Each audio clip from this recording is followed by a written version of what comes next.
नमस्कार सभी को, आप सबका स्वागत है अरुणाचल टुडे न्यूज़ चैनल में। जैसे कि आप सभी जानते हैं कि बजट सेशन जो 2022-23 के लिए वो हो चुका है और उसी सिलसिले में अभी हमारे साथ है agriculture, horticulture, animal husbandry and veterinary के मिनिस्टर ताके ताकी जी।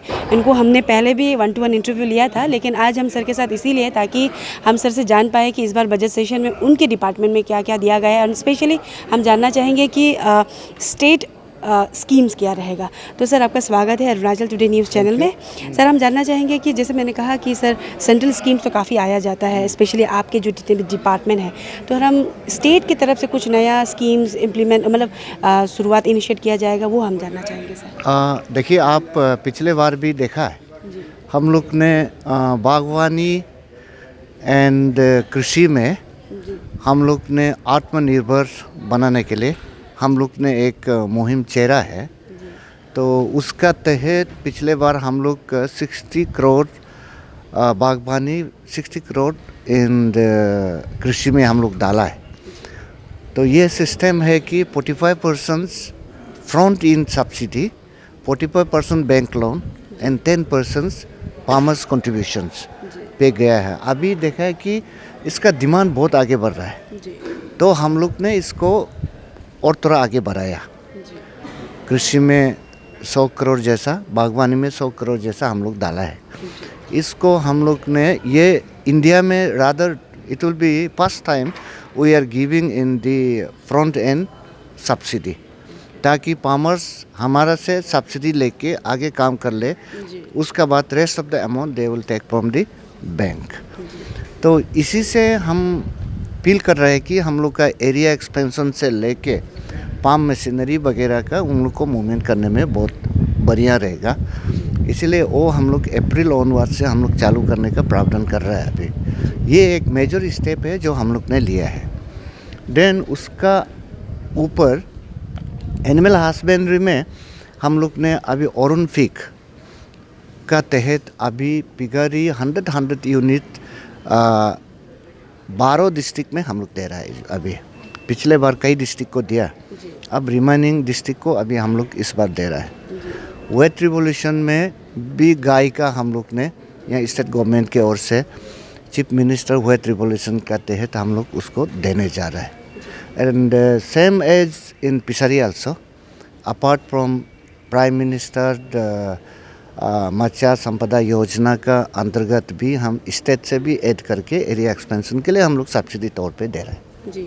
और सर जैसे आपने मेंशन किया फिशरी डिपार्टमेंट का, सर हमें मैसेजेस आया था रिगार्डिंग जैसे जो एग्स दिया जाता है, जो फिशिंग करते हैं मतलब फिश फार्म चलाते हैं, सर उनका अभी तक पेमेंट क्लियर नहीं किया गया है, उसको लेकर भी काफ़ी मैसेजेस आ रहे थे। इसका पेमेंट क्लियरेंस का बाकी का तो पूरा है। अभी पासीघाट में ईस्ट सियांग डिस्ट्रिक्ट में कुछ छूट गया मीन्स उन लोग ने मार्च एंडिंग तक वो पैसा ड्रॉ नहीं कर पाया, तो वो रुपया अभी फाइनेंस में डाल के फिर निकलने में थोड़ा देरी हो गया।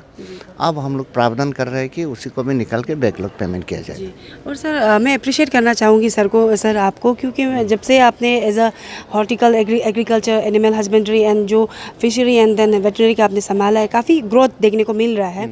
तो सर हम साथ ही हम ये जानना चाहेंगे, क्योंकि काफ़ी लोगों का सवाल रहता है, क्योंकि हमारे अरुणाचल प्रदेश में सर अर्बन साइड को छोड़कर जो रूरल एरिया में बैठने वाला काफ़ी लोग हैं, तो सर जैसे जो सुविधाएं या फिर कह सकते हैं जो स्कीम्स प्रोवाइड किया जा रहा है सेंट्रली या फिर स्टेट गवर्नमेंट की तरफ से, तो इन अ प्रॉपर चैनल किस तरीके से कहाँ पे जाकर उन्हें कांटेक्ट करना चाहिए? जैसे एग्रीकल्चर का कुछ सैपलिंग्स वगैरह दे रहा है, तो कहाँ जाकर कांटेक्ट करें, वो अगर आप आज दर्शकों को बता पाए तो ईजी रहेगा सर। एग्रीकल्चर का हो, हॉर्टिकल्चर का हो या फिशरी का हो, हमारा हर डिस्ट्रिक्ट में हमारा डिस्ट्रिक्ट हेड बैठे हुए हैं, उनका साथ सारा अफसर लोग है।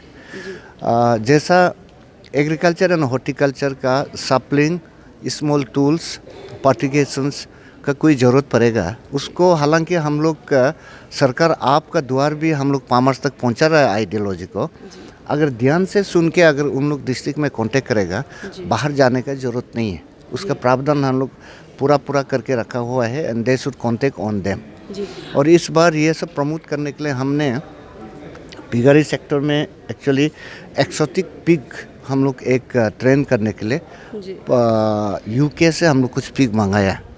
और उसी को पालने के लिए अभी हम लोग ने स्टेट ऑफ आर्ट पिगरी का नाम से एकदम modern way, ultra modern system of piggery का हम लोग ने रोइंग में, तेजू में, पासीघाट में एंड ऐसा करके 5-6 डिस्ट्रिक्ट में हम लोग ने बनाया है और ऑलमोस्ट बाकी का इनोग्रेट हो गया। तो उसी से पाल के हम लोग ने ये हमें पिगलेट जनरेट करेगा जो कि हाइब्रिड और ज़्यादा कमाई हो सकता है। इसी ढंग का अगर इसमें कोई खबर लेना चाहता है तो वेटनरी डिपार्टमेंट का तो हर डिस्ट्रिक्ट में ऑफिस है, उन लोग से कांटेक्ट करने से मिल जाएगा। जी सर, अभी जैसे आपने वेटनरी का बात निकाला ही है तो सर आपको याद होगा लास्ट इंटरव्यू में मैंने आपको हाईलाइट किया था regarding the poor condition of state veterinary hospital जो नाहरलगन में है।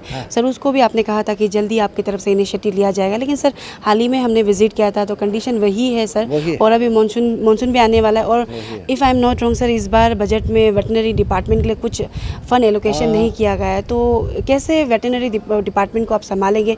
और सर मैं थोड़ा सा और पूछना चाहूँगी, जैसे सर यहाँ पे एक ही हॉस्पिटल है और बाकी सब डिस्पेंसरीज है, लेकिन वहाँ पे भी हॉस्पिटल की तरह ही काम किया जा रहा है, प्रॉपर इक्विपमेंट्स नहीं है, मेडिसिन नहीं है, तो सर इस बार बजट में फंड भी नहीं दिया गया है, तो कैसे देखेंगे सर एज अ मिनिस्टर? देखिए अभी हाल में हम लोग ने नामसाई, तेजू, रोइंग, पासीघाट ये और एक पासीघाट देन किसमें था 5 डिस्ट्रिक्ट का वेटनरी हॉस्पिटल हम लोग नया बनाया, डिस्ट्रिक्ट हॉस्पिटल।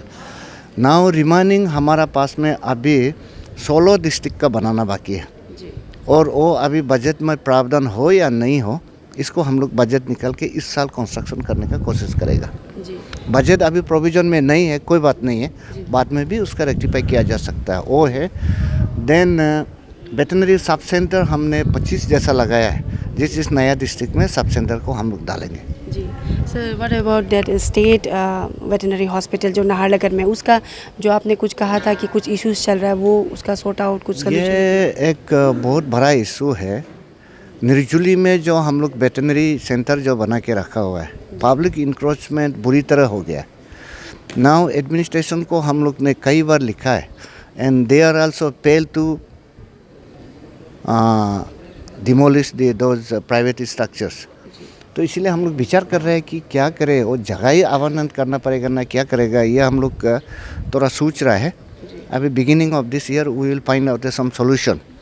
अदरवाइज वेटनरी ऐसा सेंटर बनाने के लिए गौर ज़्यादा बड़ा नहीं होने से भी हमको बॉर्डर एरिया बहुत लार्ज स्केल में चाहिए, तो उसके लिए सारा प्राइवेट पार्टी ने ऑक्यूपाई करके रख लिया है जितना ये था। थोड़ा प्रॉब्लम चल रहा है, इसका सॉर्ट आउट करने का कोशिश कर रहे हैं हम जी। और सर हमारे स्टेट में काफ़ी ऐसे स्टूडेंट्स भी हैं जिन्होंने एग्रीकल्चर पढ़ा है, हॉर्टिकल्चर पढ़ा है, लेकिन अभी अनएम्प्लॉयड होकर बैठा हुआ है। तो सर सुनने में ये भी आया डिपार्टमेंट में थोड़ा वैकेंसी भी है, तो उस तो आपकी तरफ से इनिशिएटिव लिया जाएगा ताकि जो अनएम्प्लॉयड यूथ्स है उन्हें भी जॉब मिल जाए सर? APCS में हम लोग का जितना वैकेंसी पोजीशन से horticulture, agriculture and animal husbandry का पूरा सबमिट कर चुका है। उन लोग पार्ट वाइज में उन लोग ने इंटरव्यू कॉल कर रहा है। अभी तक लगभग पिछले 2 साल में हम लोग 60-70 जैसा ले लिया है इंटरव्यू का थ्रू से। अभी rest of them they are putting up. जी सर, आखिर में मेरा यही कहना होगा कि लास्ट ईयर हमने इंटरव्यू लिया था, चेंजेस देखने को मिला, इसलिए हमने आपको सर अप्रिशिएट किया। तो अब बजट सेशन ख़त्म हो चुका है सर, 2022-23 के लिए बजट पूरा क्लियरेंस हो चुका है। इस साल सर जिस तरीके से आप पहले काम करते आए हैं उसी तरीके से आप करेंगे। एंड देन हम आपसे सर जितने भी लोग हैं, स्पेशली हम लोग कोविड आने के बाद पता चला है कि how much we are like helpless था, तो अभी आत्मनिर्भर जो आप लोग की तरफ से एग्रीकल्चर, हॉर्टिकल्चर जो भी कर रहे हैं, तो उन लोगों के लिए एंड स्पेशली हमारे यहाँ के लोगों के लिए आप कुछ मैसेज छोड़ना चाहेंगे सर? देखिए, ये एग्रीकल्चर, हॉर्टिकल्चर, वेटनरी, फिशरी जो भी है, ये एक सस्टेनेबल बिजनेस है जहाँ करने के लिए आप हाई पाई ढंग से होगा नहीं है। एंड एग्जाम्पल का तौर पर हमारा यहाँ कुछ यूथ लोग है जो पिगरी में, डायरी फार्म में, फिशरी में लग चुका है अभी, जो MBA किया है एंड बराबर डिग्री लेके उन लोग खुद ही कर रहा है।